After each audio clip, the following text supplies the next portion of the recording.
Assalamualaikum warahmatullahi wabarakatuh. Saya Hajirina Haira Ardiani dari NIMC 500-200-164. Di sini saya akan mempresentasikan mengenai polimerase chain reaction atau PCR.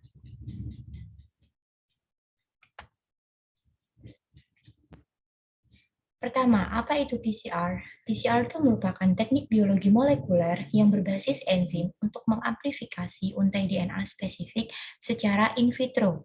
PCR itu sendiri dapat mengamplifikasi dari jumlah ekstrak DNA yang sangat kecil.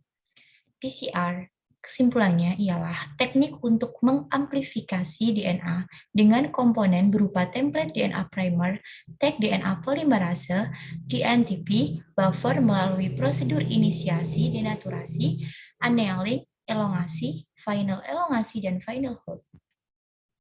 Nah, untuk selanjutnya ada fungsi PCR. Yang pertama, yaitu untuk mendiagnosis suatu penyakit.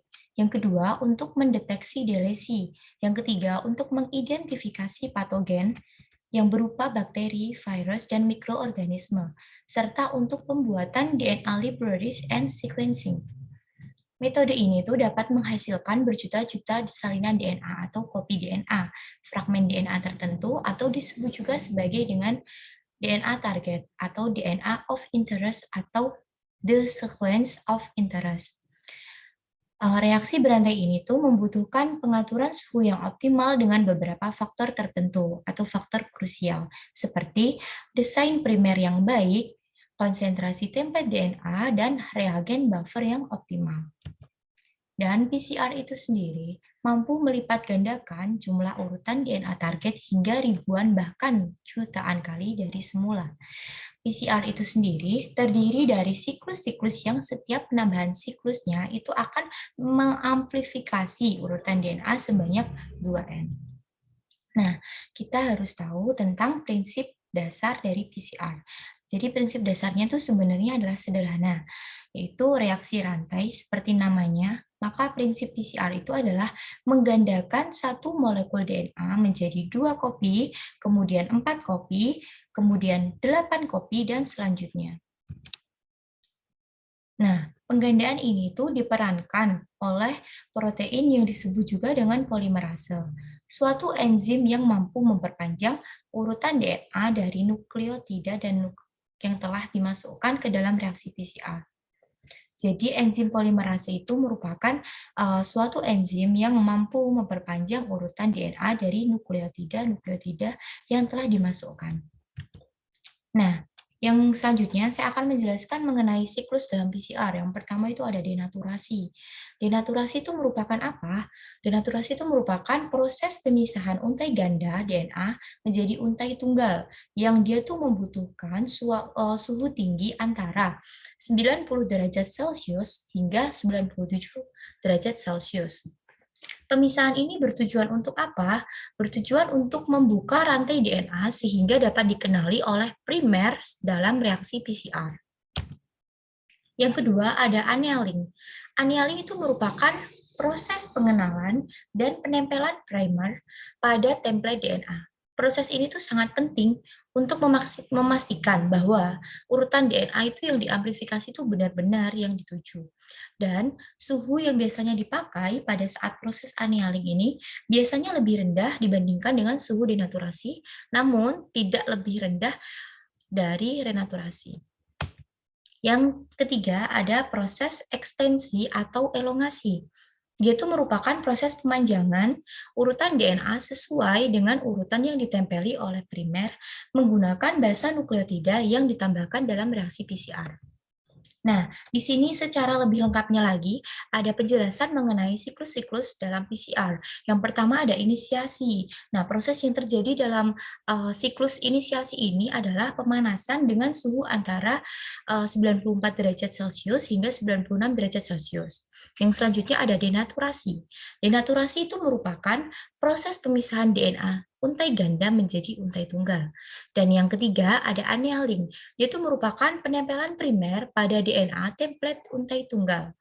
Dan yang keempat ada elongasi atau ekstensi. Dia tuh DNA polimerase itu menjalankan fungsinya dalam pemanjangan untai DNA menggunakan basa nukleotida yang telah diikutkan dalam reaksi. Yang kelima ada elongasi terakhir. Proses yang terjadi ialah meyakinkan bahwa untai tunggal terakhir itu benar-benar telah mengalami elongasi atau ekstensi dan ada tahap terakhir, yaitu memastikan bahwa semua langkah itu telah berjalan serta mempersiapkan penyimpanan untuk DNA. Nah, di sini merupakan gambaran dari amplifikasi DNA menggunakan PCR menghasilkan 2N dengan N adalah jumlah siklus yang berjalan ditambah dengan 1. Nah, untuk langkah-langkah praktikum yang akan dilaksanakan, kita memerlukan atau membutuhkan alat dan bahan. Yang pertama ada alat, itu berupa thermal cycler PCR atau mesin PCR. Yang kedua ada cooler tube rack PCR atau pendingin.